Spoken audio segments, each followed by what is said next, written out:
Thank you for watching, liking, commenting, sharing, and subscribing right now. Save 10% at GoDaddy.com by using the coupon code CHRIS. Save 10% at GoDaddy.com by using the coupon code CHRIS. Call from New Jersey here. Call from... This is Chris. Hey Chris, it's iPhone from the chat room, if you know me. I think you know me, right? Yes, I know the handle, iPhone. That, of course, is not your real name, correct? No. I'm Kevin Nunez in real life. Yes, of course. Kevin from MacSlice.info? Yeah. Okay, cool. See, I'm aware. I just had a quick question, because I really haven't heard you talk about it on Twitter or on your live stream. And sorry for the voice, I'm a little bit sick. It's okay. What are your thoughts on maybe what Apple will probably release tomorrow, or not release tomorrow, but announce tomorrow, iPhone 4.0, and what is rumored to be the new iPhone? Okay, so let's break this down. By the time this particular video, could you mute that, by the way, Kevin? Yeah, I just muted it. What Kevin's referring to, at least at this point in time, is tomorrow Apple is going to be having a, for lack of a better word, small conference, closed doors, although I'm sure people will be live blogging it, those who are there, at least the blogging press. Apple will be announcing iPhone OS 4.0. And this, of course, is the next iteration of their mobile OS. Now, despite its name, iPhone OS, it is the operating system for not only the iPhone, but the iPod Touch, as well as now the iPad. And this is, of course, on the heels of the release of the iPad. So we're still currently using the operating system that is under the third revision, or the 3.x. In terms of what I'm expecting to see at this point in time, and this may be prophetic, it may be pathetic, who knows, by the time this video goes up and online, we'll have been well past it. But what I would like to see, rather than making a prediction, and because some of these points may ring true, they may actually happen with the 4.0 revision of the operating system, they may not.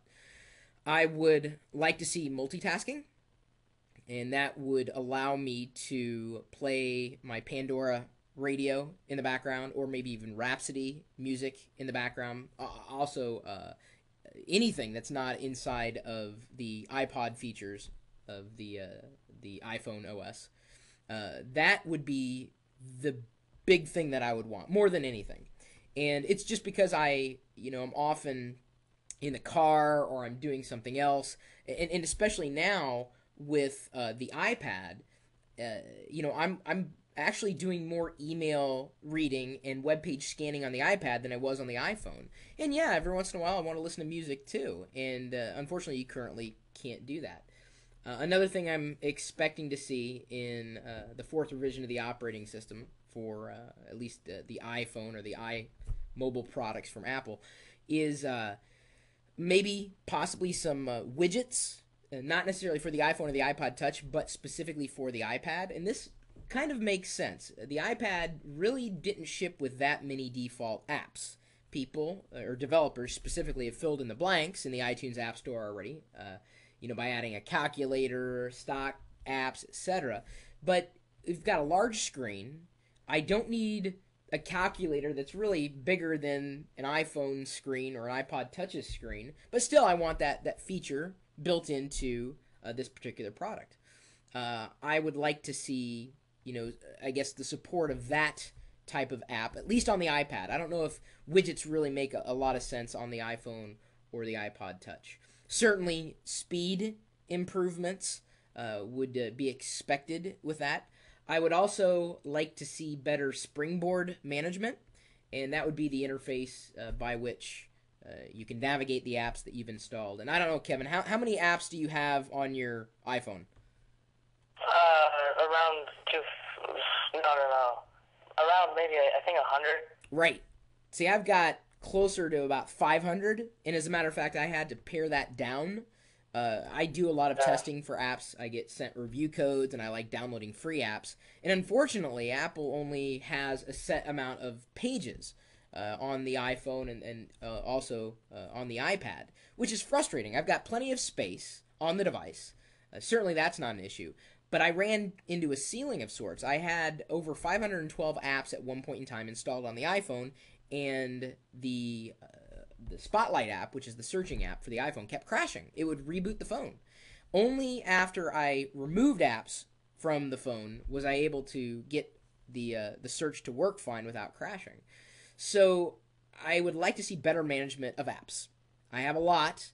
I would like to be able to organize them potentially by genre, just like they do in the iTunes App Store. Have all my games go to one section, have all my utilities go to another section, have, the lifestyle go to another section. It's just easier. The more apps that are available, the more apps that I download, I need an easier way to manage them. Currently, I use Spotlight to search for apps and then launch them from that point. And right now, the current paradigm for browsing the apps is flipping, as you very well know, but just to demonstrate, is just flipping back and forth. Well, you can only go so far before it says, no, you can't go any further. It would almost be more ideal to scroll in a vertical capacity, almost like a web page of sorts, without stopping. I'd like to be able to sort by name.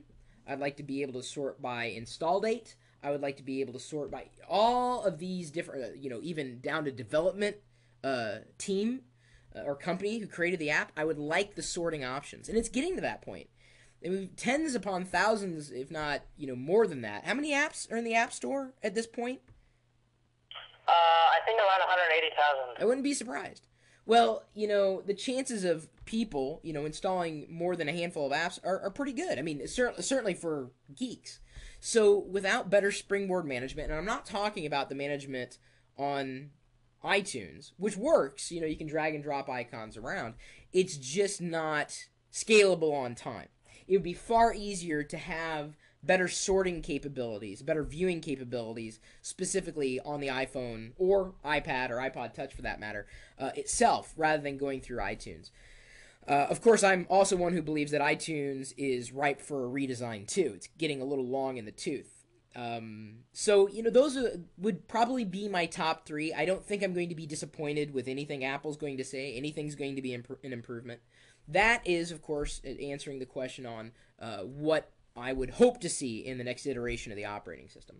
In terms of the next iPhone platform, in terms of hardware, I would like to see a front-facing camera. That would be a camera that's pointed out from the screen, not necessarily in the screen, but right above the speaker or the earpiece. Or I'm sorry, I guess, well, that would be the speaker. That would be nice, because then we would potentially be able to go and start doing video calls. Maybe they would be able to tie in iChat on the desktop, possibly port that over to the Windows platform. And that way being able to make video calls would be, that much more simple. Yeah, but do you think you'd be able to do that on 3G, and especially with AT&T not being, ideal in most areas? I don't think that you'd be able to do video conferencing on 3G, especially if you live in San Francisco. There's no way you're getting video conferencing on AT&T. If they scaled it down, I think it would be possible. And if anything, that would possibly be held off until AT&T's network could handle it. Of course, there's also possibilities that AT&T would be looking to other networks like Verizon to carry the iPhone.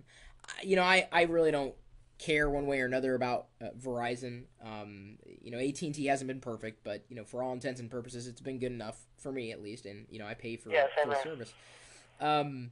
You're going to have problems on any network and with any platform, but I would like to believe that that we're on the cusp of being able to do those live video phone calls.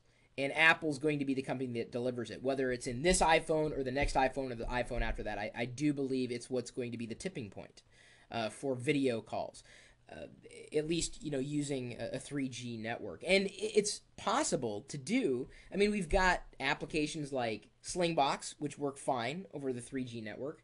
I'm able to stream live video from the iPhone using the Ustream application or the Quick application. And these are, on a non-jailbroken device. So it's possible to do. Whether or not it's practical, I don't know. But it's something that I would like to see, certainly.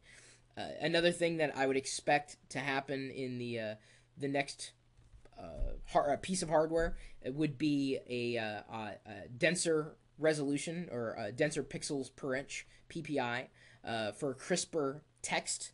It'd be a little more clear to read, easier on the eyes.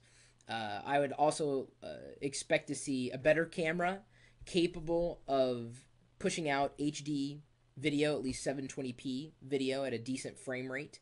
I'd expect a faster processor. These are kind of par for the course. But in terms of what's going to make it killer over the current generation, if they don't do something, I do believe if they don't do something specifically with a front-facing camera, and that would be front, with the face of the iPhone itself. Unless there's other boffo must-have features that they add, and I don't know what they would be, I don't know if I'd really see that many people upgrading from the 3GS to whatever the next version is called. They've got to do a lot of work to keep up in this marketplace. Android's in a better position. We've got the Windows Phone 7 series. Sorry, I have to think about that name every time I say it. Yeah, they recently took out the series part, so now it's just Windows Phone 7. They can't. Well, that's a little more legible. Although I would have gone with something a little more cool, like Platypus or something that I would have remembered, right? Not to say that Platypus is a great code name, but that's the bottom line is that smartphones are getting smarter, and companies are waking up to the fact that usability is very important. Apple has set the bar so incredibly high that everybody in this field has to compare themselves to the iPhone. They have to. They have no choice, because inevitably people are going to compare what they have to the iPhone. So the onus is on Apple to keep raising that bar. And simply by small incremental improvements, I don't think there's going to be compelling reasons to upgrade. There's a big difference to upgrade between the 3G and the 3GS. Way better camera, undoubtedly, and a double speed, and that was palpable. It was absolutely useful. So apps got better. The platform was more mature, and the operating system, of course, kind of came with the whole package to really round it out. They've really got to do something different, I think, or I'd like to see it. I would. That's just me personally, but I think you're going to see a lot more phones with those features. They're just not going to make that big of an impact because there's a greater chance of you running into someone, geek or not, with an iPhone than you are to run into someone with when they ship it come holiday season, the Windows 7 series phone. I know you just said it, but I keep forgetting it. Or an Android device. So, we're going to see some incremental improvements. I don't think they're going to... I'd hate to see them disappoint. Yeah, have you heard about the HTC Evo 4G? What's that? It's probably... I think it's the fastest phone. It has everything. It has an 8-megapixel camera. It has a Snapdragon processor. I think it even has a gig of RAM. And it has a front-facing camera, and it runs Android, and it's from HTC. But I think it's the best phone out there. But again, it's from HTC, and HTC is more of I'd say more of a geek company because not too many people are familiar with it. Sure. So I don't think it'll be as successful as the iPhone. But Apple really needs to make their next iPhone similar to the HTC Evo 4G, and it will also be available on Sprint, which it will have 4G capabilities, but Sprint 4G is only available in Las Vegas and 20 other cities. Right. Yeah, certainly. I mean, these are other good platforms. I'm still waiting for Android to wow me. Every Android device I've tried, up to newer ones, has just always left me wanting more or reflecting upon why I like the iPhone so much. So it's Apple's game at this point to lose. I don't know if they're going to be threatened by what HTC might be offering in this platform, even by Android at this point. And eventually, yes, but the question is will Apple be able to deliver such a compelling device? They've continuously eliminated objection with every release of the hardware and every release of the software. So I have every belief in the thought that Apple's going to do what they can to stay ahead of the game, even if it's the specs aren't as high as other platforms.